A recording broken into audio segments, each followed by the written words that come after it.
From the headquarters of Telesur English in Quito, Ecuador, I'm Carla Gonzalez, and this is From the South.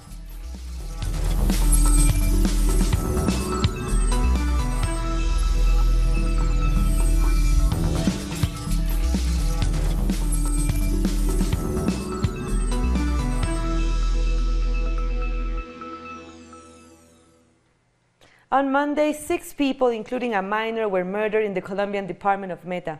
According to social organizations, this year alone, 160 social leaders have been murdered. Our correspondent, Tatiana Portela, has the details. Unfortunately, we have to bring you this news. On Monday, around 5 o'clock in the evening, 6 people, including a minor, were murdered in the department of Meta. Information was provided by an army commander who told the media that at 5 p.m., heavily armed men arrived to the location and murdered these people. The Colombian army commander also said that this act involved dissidents of the FARC, but what residents of this region have said is that this is an area precisely in the San Luis y La Realidad where there is a strong presence of paramilitary groups. The Attorney General's office has confirmed that it will be heading to the location of the murders to determine what took place there. Meanwhile, human rights organizations are headed there to speak with residents and to find out who was behind these murders. We have to remember that it was here in 1997 that one of the worst massacres in Colombia took place and was carried out by paramilitaries with the support of the military. Tatiana Portela from Bogotá. And activists from Colombia's National University have condemned Monday's massacre, saying violence and drug trafficking in the area has led to these killings. 6 people were massacred in Mariripan on Monday, which can't help but remind us of one of our country's darkest moments. Back in 1997, AUC paramilitaries massacred 200 people in the same region of the country. This region has long been affected by illegal businesses based on drug trafficking. They have also been under siege for years by paramilitary groups.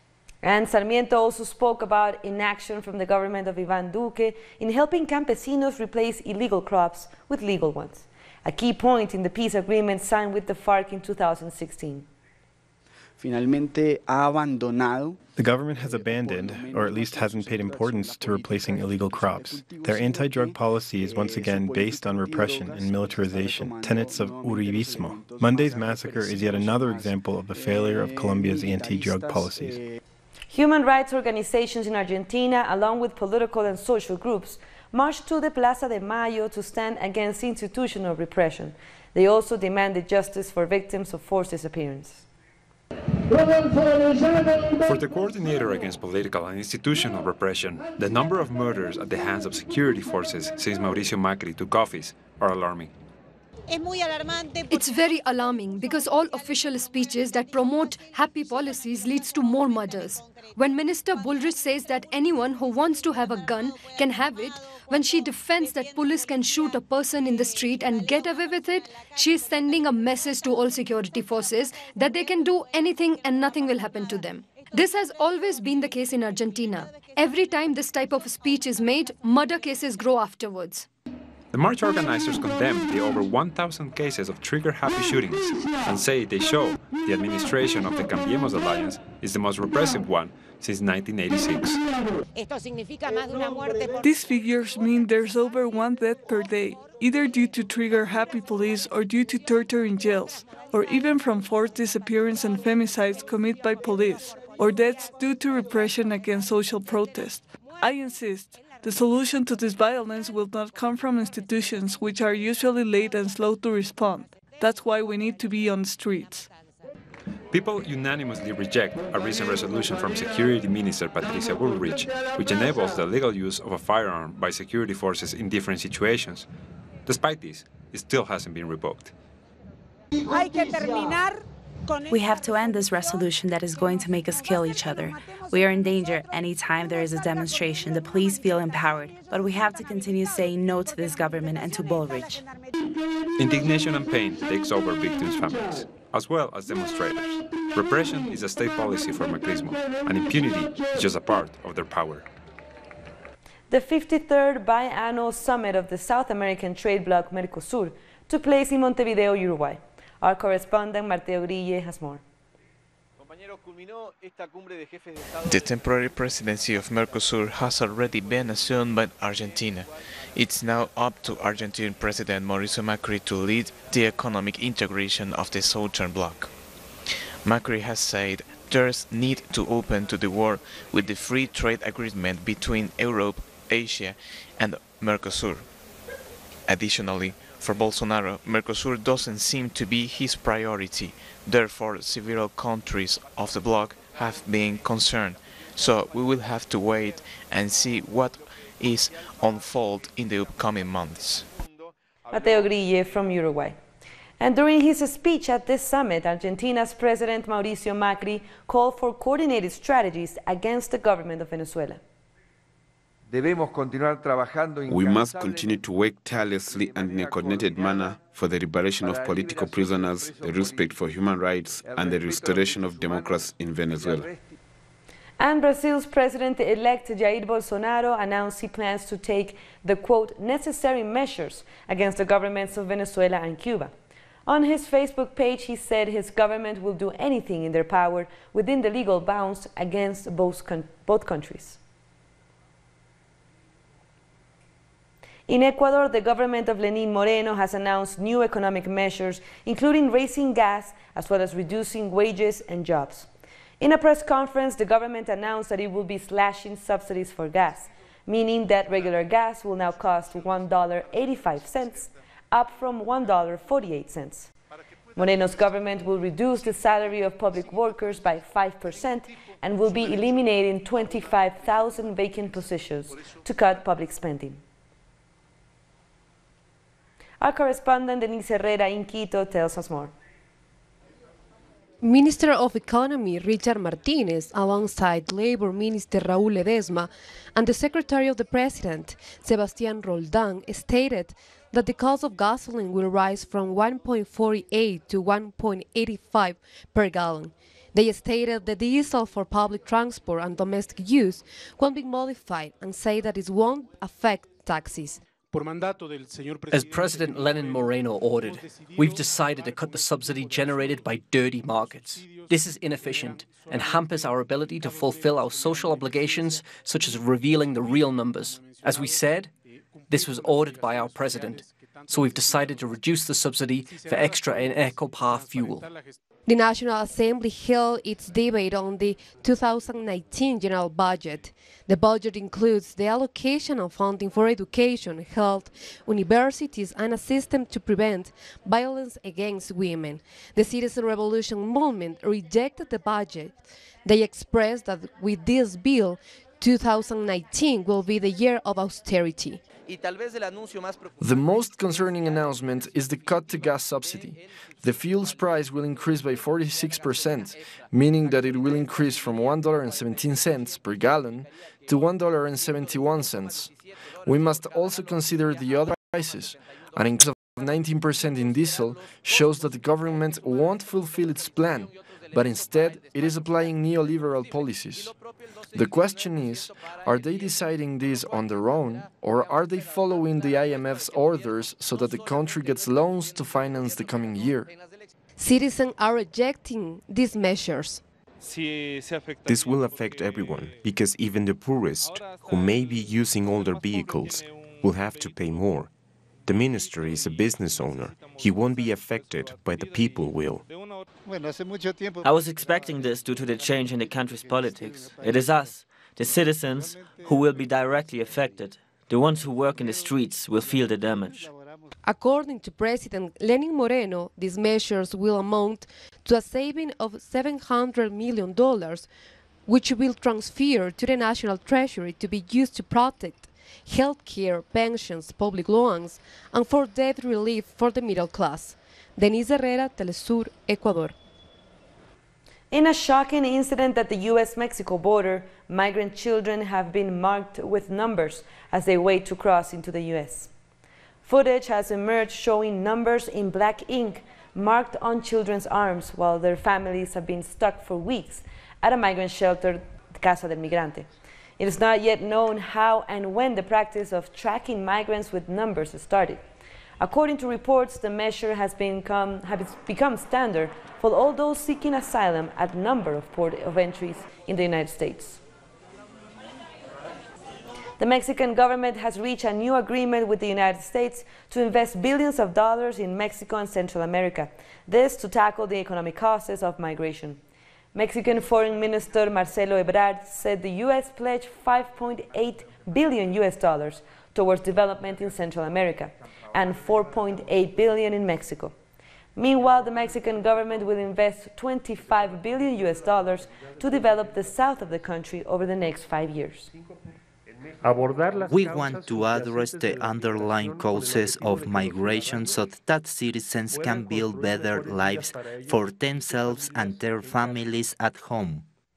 Mexican President Andres Manuel Lopez Obrador has announced a plan to create 100 new public universities, a promise that he had made during his campaign.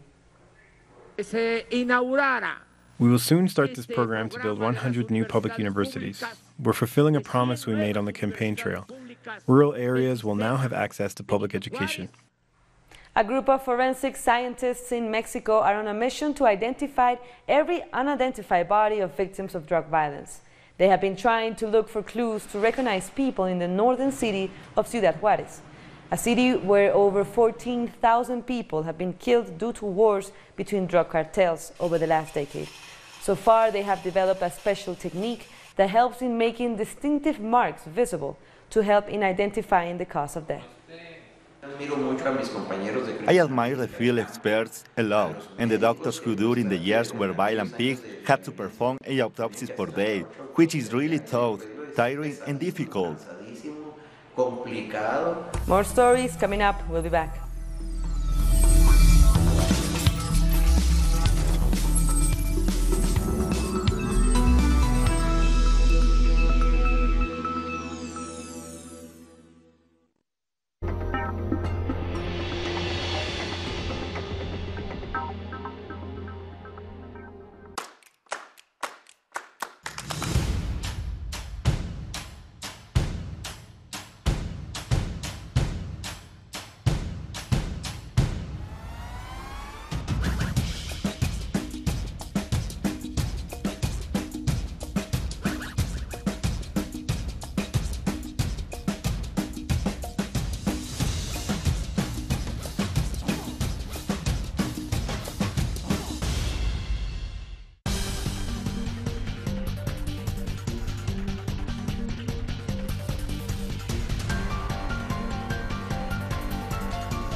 Welcome back.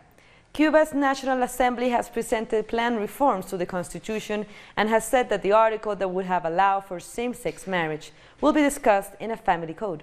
Our correspondent Alien Fernandez explains. Cuba's State Secretary Homero Acosta has informed lawmakers on some of the results of the referendum that has been taking place over the past few months, where citizens have been given their thoughts on the text of a new constitution. He also announced close to 9 million Cubans took part in this process, and nearly 60% of the current constitution has been rewritten. Acosta asked lawmakers in charge of drafting the new constitution to consider the results of the referendum. He also mentioned some of the most controversial topics in the next text, among them Article 68, which proposed defining marriage as the union between two people, which would have opened the door of same-sex marriage. Acosta told lawmakers that this debate will be postponed and to not specify the subjects who are allowed to be married, but to leave the definition of marriage itself as a legal and social institution. He asked them to make a proposal for a family code, which will need to be debated by Parliament and then taken to a referendum. Acosta also talked about another important amendment, which is limiting presidents to 2 terms in office, and brought up demands by citizens to see an increase in wage for Republic workers. Other issues are set to be debated by lawmakers. As they study the draft of the new constitution, if this text is approved, citizens will take to the polls next year to either approve or reject the new constitution. That was Alien Fernandez from Cuba. In Guatemala, the government of President Jimmy Morales has given a 72-hour deadline to the International Commission Against Impunity to leave the country. There are 11 commission officials left who have been investigating corruption cases in the country. Earlier this year, Morales banned the head of the commission from entering the country, announcing the CSIC's mandate will not be renewed.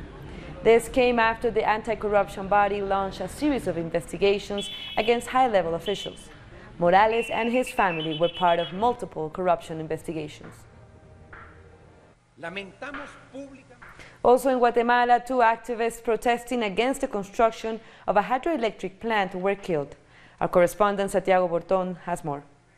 In Guatemala, different social organizations condemned the murder of 2 members demonstrating against the construction of an hydroelectric central in Ixcuisis, in the department of Huehuetenango, in referring to Domingo Esteban Pedro, 41 years old, and Neri Pedro Esteban, 27 years old, whose bodies were found on Sunday with gun wounds. They were found by the local community near the river Ayalvitz, where the construction of a 3rd hydroelectric plant is taking place without the consent of locals. The murders took place following a peace agreement signed on the 8th of November between the company, municipality members, and social organizations. That was Santiago Bortón from Guatemala. Now, Bolivian President Evo Morales has announced a new record in the country's gross domestic product to $40.5 billion, a rise for 10% from last year. The new GDP record surpasses the previous record set in 2017 and is 4.5 times the amount of the country's GDP in 2005. Morales said Bolivia's economic growth is due to the nationalization of the hydrocarbon industry back in 2006. A Peruvian judge has postponed the hearing of Alberto Fujimori for the Barrios Altos massacre in 1991. Following a 3-hour hearing, judges of the Special Criminal Court failed to reach a decision on Fujimori's pardon request. Instead, an extension has been given so that Fujimori's defense lawyer can prepare a stronger case. Fujimori stands accused of a state-backed massacre that left 15 dead. He's also being investigated for the death of 9 students and a teacher in the La Cantuta massacre. Now to Venezuela, the president of the National Constituent Assembly, Diosdado Cabello, has denied rumors that Russia planned to build a military base near Caracas. I wish it were true. Not 1, but 2, 3, 4, 10. It's not the Russians. We are the ones who want this country. We are the patriots who are going to defend this country in good times and in bad times. Chilean researchers are using the latest technology to produce better wine using molecular biology. Experts in wine making are also using artificial intelligence to monitor vineyards and improve the quality of stocks. Scientists have been using the new technology in the Maule region of Chile to achieve better quality and output. Chile is the 5th biggest exporter of wine in the world. All the evaluations oenologists make on wine are based on their senses. And what we want to do is give them more unbiased tools to make decisions at the right moment. Without experiencing delays you can have sometimes in vineyards due to harvest rush. Now, with a digital platform, we are able to give them the exact information they need in real time. A company from Switzerland wants to set up a shop in Jamaica to capitalize on its growing medical marijuana industry. SIGPA operates in more than 160 countries and has assured they have systems in place to ensure compliance when it comes to legality. The company said they can help legitimize the industry and benefit people who have been unable to take advantage of it. The Bahamas government has confirmed the death of a 61-year-old man from swine flu. The health ministry insists that there's no need for alarm. He reminded people that flu shots are available and urged high-risk individuals to get them. The Bahamas previously had a swine flu epidemic in 2009. Dozens of migrants have been left in the cold after a fire swept through a camp in Morocco, which housed sub-Saharan Africans heading for Europe. The fire is believed to have been caused by a gas explosion and rapidly spread through the camp, causing extensive damage. Quick action from the fire brigade helped put the fire under control and avoid any loss of life. South Africa has issued an arrest warrant for former Zimbabwean First Lady Grace Mugabe. This in a case where Mugabe is accused of assaulting a South African model who was with her sons in a hotel room in Johannesburg. She avoided arrest when the case was first reported in 2017 after being granted diplomatic immunity by the South African government. Grace Mugabe was a very powerful figure during her husband's presidency. A former Nigerian senior military official has been killed by unknown gunmen on the outskirts of the capital, Abuja. Air Chief Marshal Alex Bade was shot dead after being ambushed by gunmen on a highway as he was coming from his farm. At the time of his death, he was standing trial for allegedly diverting millions of dollars meant for weapons to help the army combat Boko Haram militants. We're taking one last break, but stay with us.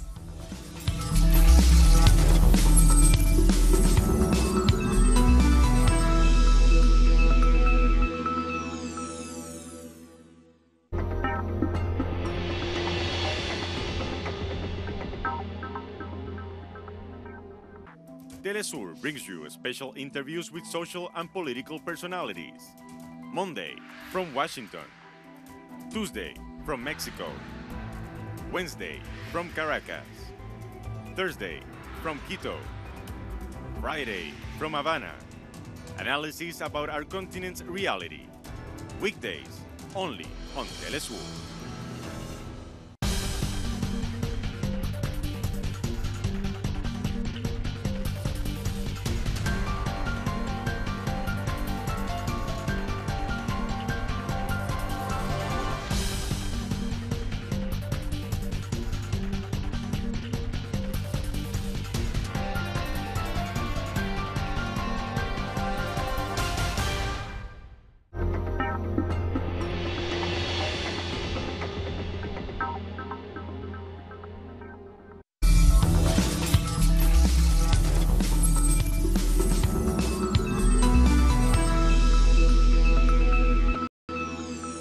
Welcome back.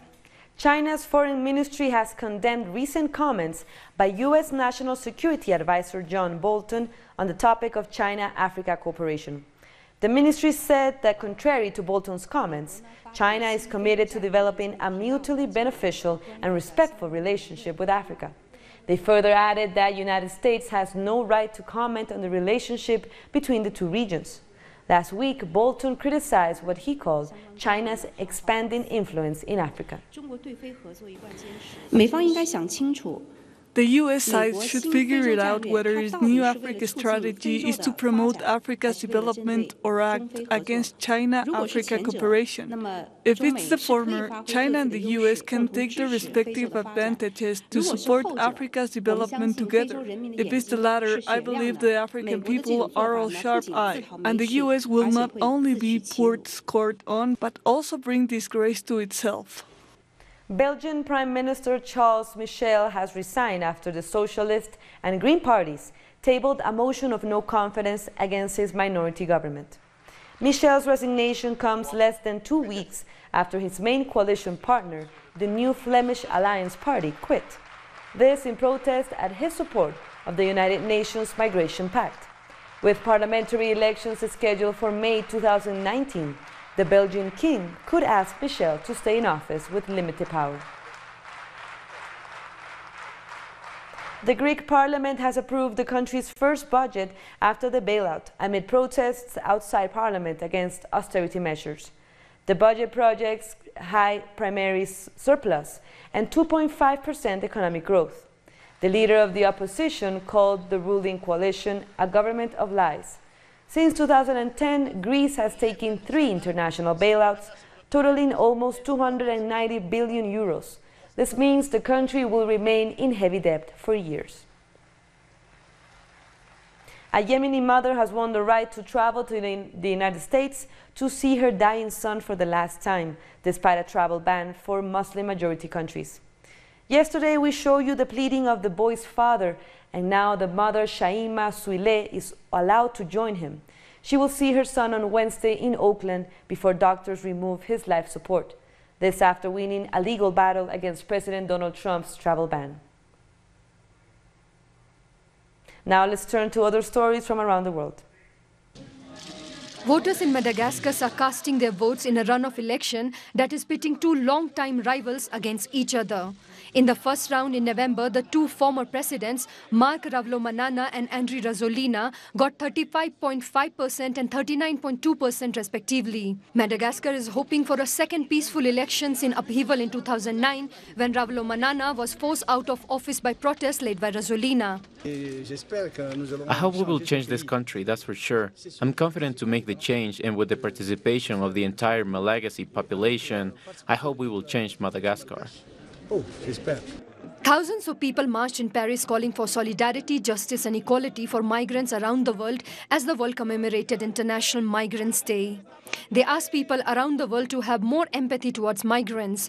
2018 has been a difficult year for migrants. Many have died while trying to migrate to Europe or North America. This in addition to increased anti-migrant sentiments from leaders such as Donald Trump. Brazilian football giant Santos have named Jorge Sampaoli as their new coach.